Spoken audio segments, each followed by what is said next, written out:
लाल किले ब्लास्ट के बाद अप्सरा बॉर्डर पर सुरक्षा कड़ी, वाहनों की सख्त चेकिंग जारी। मेटल डिटेक्टर और मिरर चेकिंग डिवाइस का उपयोग किया जा रहा।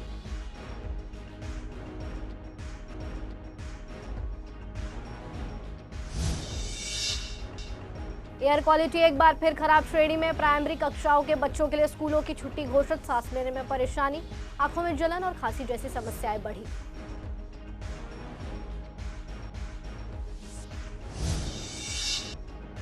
पटपड़गंज इंडस्ट्रियल एरिया की सड़कों की हालत बुरे, ट्रिपल इंजन सरकार के बावजूद सड़कों की हालत में सुधार नहीं, धूल के कारण पॉल्यूशन में बढ़ोतरी।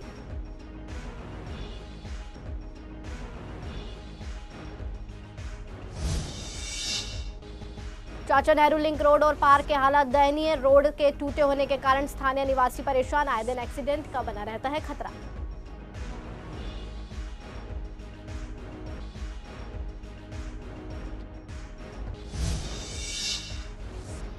रैन बसेरों में कुछ खास व्यवस्था देखने को नहीं मिल रही, नहीं किए गए ठंड के लिए कुछ खास इंतजाम, आश्रितों ने बताया मूलभूत सुविधा रैन बसेरों में उपलब्ध नहीं।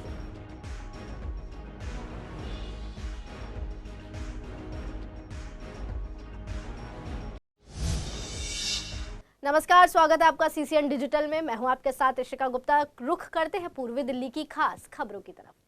दिल्ली में सोमवार को लाल किले के पास हुए ब्लास्ट के बाद सुरक्षा एजेंसियां पूरी तरह सतर्क हो गई है। घटना के बाद दिल्ली ही नहीं बल्कि कई राज्यों में हाई अलर्ट जारी हुआ है। इसी सिलसिले में हमारी टीम ने दिल्ली उत्तर प्रदेश की सीमा पर स्थित अप्सरा बॉर्डर का जायजा लिया। जांच के दौरान देखा गया कि दिल्ली पुलिस ने बैरिकेड लगाकर वाहनों की सख्त चेकिंग शुरू कर दी है। 2 पहिया से लेकर 4 पहिया तक हर वाहन को रोका जा रहा है और यात्रियों से पूछताछ हो रही है। पुलिसकर्मियों को अतिरिक्त तैनाती के साथ metal detector, mirror checking device का उपयोग करते हुए देखा गया। सुरक्षा अधिकारियों का कहना है कि फिलहाल एहतियात के तौर पर सीमाओं पर चेकिंग बढ़ा दी गई है ताकि किसी भी संदिग्ध गतिविधि को रोका जा सके। सोमवार को दिल्ली के लाल किले में बम ब्लास्ट की खबर के बाद दिल्ली पूरी तरीके से हाई अलर्ट पर है और इस वक्त हम खड़े हैं अप्सरा बॉर्डर पर। जैसा कि आप देख सकते हैं कि यहाँ पर चेकिंग हो रही है और पुलिस जो है गाड़ी को चेक की जा रही है और हाई अलर्ट होने के बावजूद जो है ट्रैफिक पुलिस भी यहाँ पर मौजूद है। उनके साथ साथ जो है जो लोकल स्टाफ है यहाँ पर मौजूद है। बैरिकेड लगाकर यहाँ पर चेकिंग की जा रही है। कोई भी गतिविधि ऐसी ना हो जिसमें संदिग्ध गाड़ी दिखे तो उसको भी चेक कर रहे हैं पुलिस और लगातार जो है चेकिंग अभियान जारी है। ऐसे में कहा जा सकता है कि दिल्ली समेत कई राज्य जो है हाई अलर्ट पर हैं और पुलिस जो है बारीकी से चेक कर रही है। और आप देख सकते हैं कि गाड़ियों को रोका जा रहा है, उनके दस्तावेज मांगे जा रहे हैं। एक शख्स को रोका है, जैसे कि आप देख सकते हैं कि बैग में भी चेकिंग हो रही है और ऐसा कुछ गतिविधि दिखती है तो उसको बरामद भी किया जाता है और पूरा बैग खोलकर चेक किया जा रहा है कि क्या इसके अंदर कुछ एक्सक्लूसिव तो नहीं है, या फिर आप देख सकते हैं कि किस तरीके से जो है पुलिस जो लोकल स्टाफ है यहाँ पर वो पूरा चेक कर रहा है और हर चीज़ से चेकिंग की जा रही है ताकि दिल्ली में कोई अप्रिय घटना ना हो। और इस तरीके से जो यूपी से दिल्ली की तरफ जो गाड़ियां जा रही हैं हर जो है चेकिंग की जो है शुरुआत हो रही है और दिल्ली पूरी तरीके से हाई अलर्ट पे। और बॉर्डर्स पर खड़े होने का मकसद यह है कि जो भी जो गाड़ी आ रही है उसको चेक किया जाए। वीडियो जर्नलिस्ट साक्षी के साथ मोहित शर्मा, सीसीएन डिजिटल, दिल्ली। देश की राजधानी दिल्ली में एयर क्वालिटी एक बार फिर खराब है। बढ़ते पॉल्यूशन स्तर को देखते हुए सरकार ने ग्रैप 3 तो तुरंत प्रभाव से लागू कर दिया है। इसके साथ ही दिल्ली सरकार ने प्राइमरी कक्षाओं के बच्चों के लिए स्कूलों में छुट्टी घोषित करने के निर्देश भी जारी किए हैं। दिल्ली और एनसीआर में पिछले कई दिनों से हवा की गुणवत्ता लगातार गिरती जा रही है। सुबह और शाम के समय प्रदूषण की परत जमीन के करीब जम रही है, जिससे लोगों को सांस लेने में परेशानी, आंखों में जलन और खांसी जैसी समस्याएं बन रही हैं। मौसम विभाग और प्रदूषण बोर्ड की ताज़ा रिपोर्ट्स में साफ कहा गया है कि हवा बेहद धीमी है और प्रदूषक तत्व तेजी से फैल नहीं पा रहे हैं। दिल्ली सरकार द्वारा बढ़ते हुए प्रदूषण के कारण प्राइमरी स्कूलों को बंद किया गया है। ये सरकार का बहुत अच्छा निर्णय है। पोल्यूशन 400 से ऊपर चला गया है, बच्चों को इसमें दिक्कत हो रही है। इसके लिए मैं दिल्ली सरकार को साधुवाद दे देता हूँ। और मैं ये भी बताता हूँ कि हिंदू शिक्षा समिति विद्या भारती के स्कूल डीएवी विद्यालय क्रमांक 1 गांधीनगर में आदरणीय मैनेजर और प्रबंधक ने हमारे विद्यालय में ये 7 दिन पहले एक बैठक लेकर छोटे विद्यार्थी मास्क लगाकर आए और कोई भी गतिविधि ग्राउंड में ना हो, प्रार्थना भी कमरों में हो, ये निर्णय लिया। तो मैं हिंदू शिक्षा समिति और दिल्ली सरकार को साधुवाद देता हूँ, जिन्होंने बढ़ते हुए पोल्यूशन के कारण ये निर्णय लिया।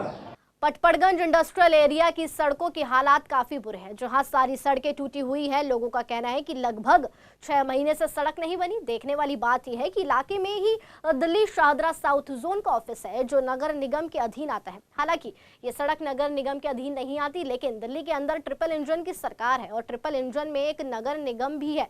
नगर निगम ऑफिस जाने के लिए इस तरीके के रोड का प्रयोग करना पड़ता है, जो पिछले कई दिनों से टूटा हुआ है। वहां धूल उड़ती है, धूल के कारण पॉल्यूशन भी काफी बढ़ रहा है। लगवाई तो हो गया, मई में टूटा, मई से टूटा हुआ है। दिक्कतें आती हैं, एक्सीडेंट भी होते हैं। नहीं, सीधे हुए चलाने में बहुत दिक्कत होती है, उल्टे सीधे देखो गाड़ी कुदती है, कभी कभी ट्रैफिक जाम भी हो जाता है, लोग आस्ते चलाते हैं, ट्रैफिक जाम भी हो जाती है। कौन सा इलाका है ये? गाजीपुर पटपड़गंज एरिया है। भैया बहुत बुरा हाल है सड़क का। तो कब से टूटी है, कितनी दिक्कत? ये कम से कम 6 महीने से ऊपर हो चुकी है। यहाँ आए दिन एक्सीडेंट होते रहते हैं, गड्ढे सिर्फ मट्टी से भरे गए एक आध बार बस। दिल्ली में यूं तो ट्रिपल इंजन की सरकार है, एक लोकसभा में, एक विधानसभा और एक दिल्ली नगर निगम। तीनों में ही दिल्ली बीजेपी की सरकार है। यहाँ एमसीडी ऑफिस सामने है, मेरी तरफ अगर देखें तो महज मेरे ख्याल से 100 मीटर दूर भी नहीं यहाँ से एमसीडी ऑफिस है, जो दिल्ली एमसीडी का ऑफिस है। और ट्रिपल इंजन बीजेपी कहती है, ट्रिपल इंजन में एक ये भी इंजन आता है एमसीडी। एमसीडी ऑफिस जाने के लिए ये रोड की हालत है। यहाँ रोड लगभग 6 महीने से टूटा हुआ है। यहाँ से निकलने वाले लोगों का, ई रिक्शा चालक का यह कहना था कि लगभग 6 महीने से रोड टूटा है, जिसमें यहाँ निकलने में काफ़ी दिक्कतें होती हैं। कभी कभी रिक्शा पलट भी जाता है, धूल उड़ती है। दिल्ली में पॉल्यूशन लगातार बढ़ता जा रहा है और यहाँ धूल कंट्रोल करने के लिए कोई भी पॉल्यूशन की गाड़ी नहीं चल रही। एमसीडी ऑफिस इतनी करीब होने के बाद भी यहाँ फैक्ट्री एरिया है और यहाँ पॉल्यूशन काफ़ी हाई रहता है। और सड़क की हालात इतने बुरे हैं कि यहाँ से पैदल चलना आसान नहीं है, और अगर कोई गाड़ी लेके निकलता है तो वो गाड़ी भी पलटने के काफ़ी डर रहते हैं। जगह जगह रोड टूटे हुए हैं, जगह जगह रोडों पर पैच बने हुए हैं। अधिकारी भी इसी रोड से निकल के जाते हैं। अधिकारियों को ये रोड नज़र नहीं आता, या अधिकारियों को बड़ी बड़ी गाड़ियाँ होती हैं और अधिकारियों को इन रोडों से, टूटे रोड होने से कोई फ़र्क नहीं पड़ता। कैमरामैन अंकित के साथ अहरार चौधरी, CCN। पूर्वी दिल्ली के गीता कॉलोनी, चाचा नेहरू लिंक रोड और पार्क के हालात काफी ज्यादा बुरे हैं। यहाँ की रोड काफी लंबे समय से टूटी हुई है, जिसके कारण स्थानीय निवासी बहुत ज्यादा परेशान हैं। यहाँ के स्थानीय लोगों का कहना है कि इस रोड को टूटे हुए काफी समय हो गया है, जिससे यहाँ पर आए दिन एक्सीडेंट होते रहते हैं और यहाँ पर बारिश के टाइम पर 2 फीट तक पानी भर जाता है। वहीं सामने पार्क भी, उसकी हालात और खराब है। पार्क में इतनी ज्यादा गंदगी है कि यहाँ पर कोई टहलने भी नहीं जा सकता। वॉकिंग ट्रैक भी जर्जर है, उन पर गंदगी हो रखी है। यहाँ पर रात के समय कुछ असामाजिक तत्व भी जमा हो जाते हैं और नशा, जुआ और गलत काम करते हैं। यहाँ पर कभी भी अप्रिय घटना होने का डर बना रहता है। लोगों की मांग है कि इस समस्या को जल्द से जल्द हल किया जाए। वहीं हमने स्थानीय विधायक और पार्षद से बात की तो उन्होंने बताया कि ये रोड उनकी संज्ञान में है और इसके लिए वो काम कर रहे हैं। इसे जल्द सुधारने का काम किया जाएगा। हम यहाँ पे 2003 में आए थे, तब भी ये रोड बना नहीं हुआ था और 25 साल पहले बना था। ना तो कोई वोट मांगने आता है, ऐसे कर रखा है जो दिल्ली का ये हिस्सा ही नहीं है। किसी हम गांव में रहते हैं, आए दिन इस गली में एक्सीडेंट होते रहते हैं। कोने में जाके देखो, लोग अपनी तरफ से जो मेंटेनेंस के लिए मलबा वगैरह घरों का डाल जाए वही खाली मेंटेन रख सकता है और कोई भी यहाँ सुनवाई नहीं है। अंदर पार्क का हाल देखो, रात को इतना गंद हो रहा होता है, लड़के लड़कियाँ आते हैं, गलत काम हो रहे होते हैं, सबको पता है। कोई जाके अंदर चुपचाप निकल, कोई लाइटिंग नहीं है पार्क में, कोई इसकी बाउंड्री नहीं बनी हुई, कोई आता, आए दिन गलियों में चोरी चकारी होती रहती है। बहुत दिक्कत है, बहुत पानी भर जाता है बारिश का, सब स्कूटियाँ गिर जाती हैं यहाँ पर, बहुत एक्सीडेंट भी होते हैं। इसको थोड़ा सुधार करवाएं। दुनिया भर आ जाते टेले, दुनिया भर लड़के बच्चे लड़ीबाजी होती है, हम कह ही नहीं सकते। मरने को तैयार हो जाता है, लड़ाई मरने क्यों। मैं ही खुद बोलती हूँ सबको, बोल को सबका तो कितने इससे पंगे लेगी। भैया बात ये है कि यहाँ रहते में 14 साल हो गए। 14 साल में ना तो कोई पार्क के नाले की सफाई हुई कभी ज़िंदगी में आज तक कभी। सिर्फ जो एक पुलिया के किनारे वाला जगह है ना, वहाँ साफ़ करते हैं। पूरा नाला जाम पड़ा हुआ है और ये नालियाँ जो सारी हैं इस तरफ की, ये भी जो 14 साल के अंदर मुझे 2 दफ़ा नहीं साफ़ हुआ नाला है आज तक। अच्छा, आज तक कोई साफ कर कोई आता ही नहीं है, बनाना दूर की बात है। 14 साल हो गए, 14 साल। 3-4 दफ़ा तो बगा को मैंने लेटर लिख के भेजा, उसे वीडियो बना के भेजी है कमिश्नर को, कोई कार्रवाई नहीं, कुछ नहीं है। दिल्ली सरकार के द्वारा दिल्ली में असहाय लोगों के लिए रैन बसेरे बनाए जाते हैं। ठंड का समय आ रहा है, लेकिन रैन बसेरों में कुछ खास व्यवस्था नहीं है। जब हमने शास्त्री पार्क स्थित रैन बसेरे का जायजा लिया और यहाँ के केयर टेकर से बात की तो उन्होंने बताया कि अभी यहाँ पर ठंड के लिए कुछ खास इंतजाम नहीं किए गए। वहीं यहाँ पर रह रहे आश्रितों ने बताया कि उनको मूलभूत सुविधाएं इन रैन बसेरों में उपलब्ध नहीं हो पा रही है। हालांकि खाना समय से मिलता है, लेकिन यहाँ के बेड की चादर जो है वो काफ़ी गंदी रहती है और यहाँ पर ठंड से बचने के लिए अभी कंबल तक उपलब्ध नहीं कराए गए, जिससे रात में ठंड लगती है तो उससे बचाव करने के लिए कोई इंतजाम नहीं है। दिल्ली सरकार की तरफ से आपको एक वो मिला हुआ है बेड, ऊपर से आपको कंबल भी दिया हुआ है और पानी का भी पूरा इंतजाम है और खाना भी आ रहा है गर्म। ये दिल्ली सरकार ने एनजीओ को दे रखा है, एनजीओ सारे उसको करते हैं। दवाई हाँ फर्स्ट एड ये रखी हुई और दवाई जो है ना हर हफ्ते चेक इन वाले आते हैं, मेडिकल टीम आती है हर हफ्ते। सही है। हाँ जैसे आप देखभाल कर रहे हो, साफ सफाई वगैरह की हाँ सब साफ सफाई सब होती है। सुविधाएं कुछ नहीं है यहाँ, कुछ नहीं। खाना तो टाइम से आता है, पानी भी आता है। कंबल नहीं आ रहा है, कंबल वहाँ वो जो है कंबल के लिए कह रहे हैं कि कंबल ले आओ, लेकिन यहाँ के कैडीगर नहीं ला रहे जानबूझ के। दिल्ली के थाना करावल नगर की जहां रविवार एक चोरी का मामला सामने आया, जिससे मोबाइल फोन झपटमारी की एक घटना दर्ज की गई है।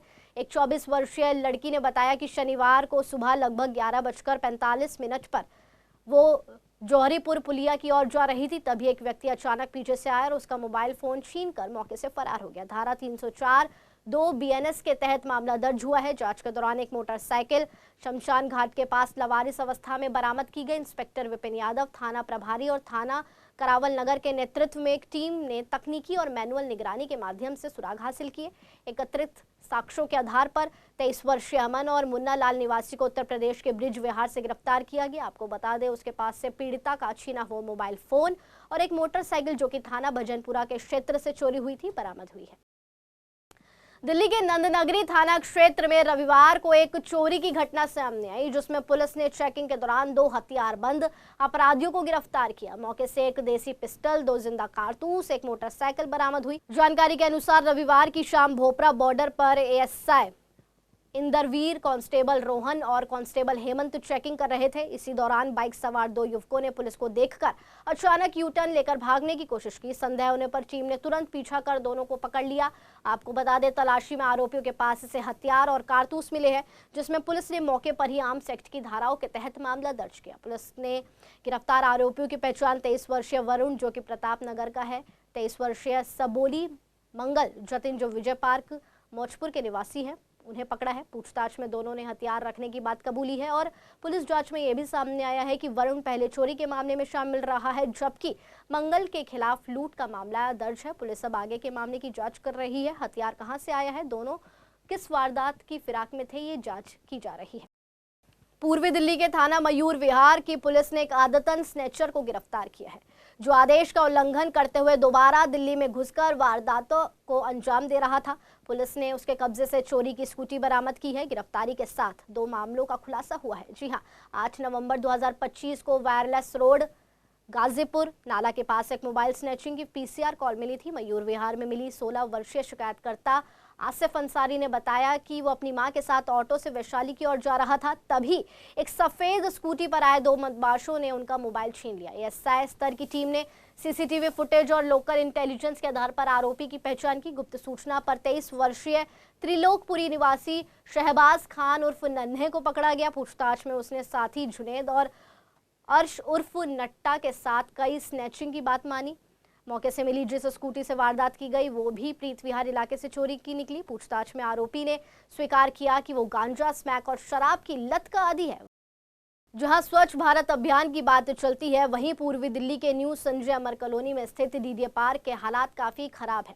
कदम कदम की दूरी पर कूड़ा पड़ा है, जिससे स्थानीय लोगों को काफी ज्यादा दिक्कतें होती हैं और बीमारियों का खतरा भी काफी ज्यादा बढ़ जाता है। लेकिन इस और डीडीए बिल्कुल ध्यान नहीं दे रहा। जब स्थानीय लोगों से बात की तो उन्होंने बताया कि पार्क ऐसे ही गंदा पड़ा रहता है, इसलिए लोगों का कहना है कि काफी बार निगम पार्षद को और डीडीए में शिकायत भी की है, लेकिन डीडीए कोई सुधार नहीं कर रहा और एमसीडी भी बस एक बार साफ करके गई थी, जिसके बाद इसके हालात ऐसे ही हैं। वहीं कुछ लोगों ने बताया कि बरसात के दिनों में कूड़ा घरों में घुस जाता है। साथ ही इस पार्क को ठीक करवाना चाहिए जिससे बच्चे इसमें खेल सके। ये सभी मांगे लोगों ने रखी। जब हमने निगम पार्षद ज्योति रानी से बात की तो उनका कहना है कि स्थानीय लोगों के कहने पर वहां सफाई करवाई थी, जबकि वो डीडीए का पार्क है। लेकिन उसके बाद हमारे पास डीडीए वालों का फोन आ गया था कि आप हमारे एरिया में नहीं जा सकते, जिसके बाद हमने वहां कोई काम नहीं करवाया और उस पार्क को साफ करवाने की जिम्मेदारी विश्वास नगर के विधायक ओम प्रकाश शर्मा की है। उनसे रिक्वेस्ट करती हूँ कि जल्द से जल्द उसको साफ कराया जाए। ये तो मेरे ख्याल से 20 साल हो गए इस गंदगी को। कई बार तो हमने खुद ने लग के सफाई करी है, उसके बाद भी अब किराएदार रह रहे हैं, लोगों के ऊपर से कूड़ा फेंका फाकी करते हैं। अब कई बार कंप्लेन भी करी है, कोई सुनवाई नहीं है। निगम पार्षद को भी करी थी तो वहाँ से कोई आता है। पीछे वाले पार्क की भी कराई थी अभी सफाई कुछ दिन पहले ही। वहाँ भी इतना गंद हो रहा है, मच्छर दुनिया भर का मच्छर पैदा हो रहा है, बीमारी घर घर में बीमार पड़े हुए हैं इस चक्कर में। बाहर से थोड़ा आता कूड़ा तो यही कर रहे हैं। बतेरा समझाया जी, लड़ने को और आते हैं, समझाओ तो। दुनिया भर में घर में खाना नहीं खाया जाता, इतनी बदबू आती है। ये तो काफ़ी टाइम हो गया है, क्योंकि उसके बाद तो 2 बार हमने स्थानीय लोगों ने मिल के भी सफाई करी है, पर 4 दिन बाद वही हालत हो जाती है। और कितनी दफ़े कंप्लेंट गई है यहाँ की, और कितनी दफ़े कर्मचारी आए हैं, देख देख के चले गए, ऐसे ही वीडियो बना के चले जाते हैं, कभी काम नहीं करते। वो भी नहीं समझते, वो भी यहाँ के पागल है। पूरा कूड़ा डालते पूरी गली, किसान की कोई की नहीं है, अधिकार सब गवर्नमेंट की जगह है। गलती तो है मगर कोई मानता कब है। हाँ, मैंने तो यहाँ की सफाई मेरे अलावा कोई नहीं करता। मैं जितनी सफाई करता हूँ, मैंने वो JCB से भी कई दफ़ा सफाई कराई है। बहुत बार हो चुके, बहुत बार चुने हुए जनप्रतिनिधियों को बोल दिया गया है, ओम प्रकाश शर्मा जी की जानकारी में डाला गया, फ़ोटोज़ भेजी हैं, डिपार्टमेंट को भेजी हैं, DDO को भेजी हैं, दिल्ली नगर निगम को भेजी हैं, निगम पार्षद को मैंने खुद बुलाकर दिखाया था। निगम पार्षद ज्योति रानी स्वयं आई थी, उनके हस्बैंड आए थे सुभाष लाला, 1-2 ट्रक कूड़ा यहाँ से उठाया था। उसके बाद कहते ये तो DDA की है। DDA की, दिल्ली सरकार की, यानी कि DDA की और MCD के बीच में तनातनी के कारण ये यहाँ गंदगी है। नहीं, कोई कंप्लेंट में कुछ भी नहीं आई यहाँ पर, न कोई आया देखने के लिए कि कौन सा मतलब कैसा है क्या नहीं है। बच्चे इसमें घूमते हैं, टहलते हैं, कुछ भी हो सकता है। मतलब कूड़े उड़े दुनिया के इसमें फेंके पड़े रहते हैं। अब ये पता नहीं, हम लोग तो उधर आते हैं मगर इधर पर बहुत ज़्यादा मतलब कूड़ा करकट रहते हैं। तो आते जाते कितनी परेशानी रहती है? बहुत ज़्यादा परेशानी, बरसात में तो और ज़्यादा परेशानी हो जाती है, प्रॉब्लम हो जाती है आने में यहाँ। जो मेरे वहाँ के निवासी हैं न्यू संजय कॉलोनी के, वो मेरे पास आते भी हैं। वो कहते हैं कि मैडम DDA की लैंड है, DDA का पार्क है, आप सफाई करवा दें। लेकिन हम जब भी कभी उनकी कंप्लेन आती है हम सफाई करवाते हैं, लेकिन हमारे सफाई करवाने थोड़ी देर बाद फ़ोन आता है कि आप हमारे DDA की लैंड में घुस के सफाई कैसे करवा रहे हो। DDA की लैंड में जो हमारे यहाँ ओम प्रकाश शर्मा जी, उनका हक बनता है। मैं उनसे दरख्वास्त करना चाहती हूँ कि आप जितनी भी DDA की लैंड है, जितनी DDA के पार्क है, आप सफाई करवाएं, जिससे कि वहाँ के जनता को परेशानी ना हो। सीलमपुर के लाल बत्ती पर रिक्शे और ऑटो वालों का जमावड़ा लगा रहता है। यहाँ पर रोजाना इसकी वजह से जाम लग जाता है, जिससे यहाँ से निकलने वाले लोगों को काफी दिक्कतों का सामना करना पड़ता है। लोगों का कहना है कि यहाँ से बाबरपुर, शाहदरा, गांधीनगर, मोचपुर की मेन रोड जाती है, लेकिन रिक्शे और ऑटो वाले अवैध तरीके से रोड पर रिक्शा खड़ी कर देते हैं, जिससे यहाँ से निकलने वाले वाहन जाम में फंस जाते हैं और यहाँ पर एम्बुलेंस भी फंसती है, जिसकी वजह से कोई अप्रिय घटना होने का भी डर है। लेकिन प्रशासन यहाँ पर कोई कार्रवाई नहीं करता। वहीं सर्दियों में यहाँ पर अतिक्रमण इतना बढ़ जाता है कि पैदल भी निकलना मुश्किल हो जाता है। भाई दिक्कत तो है ही जाम में। किस वजह से, क्या कारण है यहाँ पे? ऑटो उल्टे सीधे खड़े रहते हैं, ऑटो अवैध तरीके से खड़े कर देते हैं, इसी वजह से। ये सबसे मेन वजह है कि ऑटो ही खड़े रहते हैं रोड पे लाल बत्ती पे, पुलिस वाले नहीं हटाते इनको, इसलिए ई-रिक्शे सबसे ज़्यादा हैं। अच्छा, अगर इनसे मना करें तो क्या कहते हैं? भाई इसमें कुछ नहीं कर सकते, जब ये पुलिस वाले कुछ नहीं कर सकते, ट्रैफिक वाले साइडों में खड़े रहते हैं और सारा ये जाम लगा के रखते हैं बिल्कुल। वो खड़ी रहती है, हॉर्न बजाते रहते हैं लोग बाग, कोई साइड ही नहीं होता। बहुत ज़्यादा जाम लगा रहता है। जाम लगने का मेन कारण क्या है? किस वजह से जाम लगता है? ये पटिया लगाना, इससे नंबर लगाना, इनकी वजह से जाम लगा रहता है बहुत ज़्यादा। ऑटो वाला, रिक्शे वाले सब एक साथ भिड़ जाते हैं, फिर जाम और ज़्यादा हो जाता है। सूरजमल विहार की कैवेंटस मार्केट में बना पब्लिक टॉयलेट, जिसको लोगों की सुविधा के लिए बनाया गया था, उसके हालात काफी ज्यादा बेकार है। साथ ही उसको वहां से हटाया भी जा रहा है। लेकिन जब मौजूद अधिकारी से बात की गई तो उन्होंने बताया कि इस वॉशरूम में लोहा गल गया है, जिसकी वजह से इसको हटाया जा रहा है और 1 हफ्ते के अंदर नया लगाया जाएगा। साथ ही इसको निःशुल्क रखा जाएगा। और अधिकारी ये भी बता रहे हैं कि वॉशरूम में लगी टंकी की क्षमता 300 लीटर तक की थी, लेकिन ये 1200 लीटर पानी का इस्तेमाल यहाँ होता है। हम मौजूद हैं पूर्वी दिल्ली के सूरजमल विहार की कैवेंटस मार्केट में, जहां पे पब्लिक टॉयलेट देखने को मिल रहा है जो पब्लिक की सुविधा के लिए बनाया गया था। लेकिन यहाँ पे गंदगी इतनी हो रखी है, जैसे कि हम देख सकते हैं इतनी गंदगी हो रखी है कि यहाँ पे कोई यूज़ भी नहीं कर सकता। साइड में हम टूटा हुआ देख सकते हैं एरिया, और साथ ही अंदर पानी की सुविधा का भी हमें नहीं लग रहा कि अंदर सुविधा है। यहाँ पे जब लोगों से बात की गई तो फिर उनसे हम जानेंगे कि इसका समाधान कब तक हो जाएगा और इसकी हालत ऐसी किस वजह से हो रखी है। ये गल गया है, इसको हम चेंज कर दें, नया लगाएंगे इसको। ये रात को उखड़ जाएगा, 1 हफ्ते के अंदर नया यहाँ पे पूरा लग जाएगा। तो किस वजह से इसे हटाया जा रहा है? ये सारा जो लोहा है ना, ये पूरा लोहे का है, ये पूरा गल गया है। कल को कोई हादसा ना हो इसलिए इसको हटा रहे हैं कि दूसरा लगाया जाए, नया आएगा। अभी एक प्राइवेट एजेंसी के अधिकारी ने बताया कि यहाँ पे लोहा गल जाने के कारण यहाँ की जो पब्लिक टॉयलेट है इसे हटाया जा रहा है और 1 हफ्ते के अंदर अंदर ये वापस से यूज में हो जाएगा। कैमरामैन ललित कुमार के साथ कनक शर्मा, CCN डिजिटल। फिलहाल के लिए खबरों के सिलसिले में इतना ही। ताज़ा तमाम बड़ी अपडेट से वाकिफ रहने के लिए जुड़े रहिए CCN डिजिटल के साथ।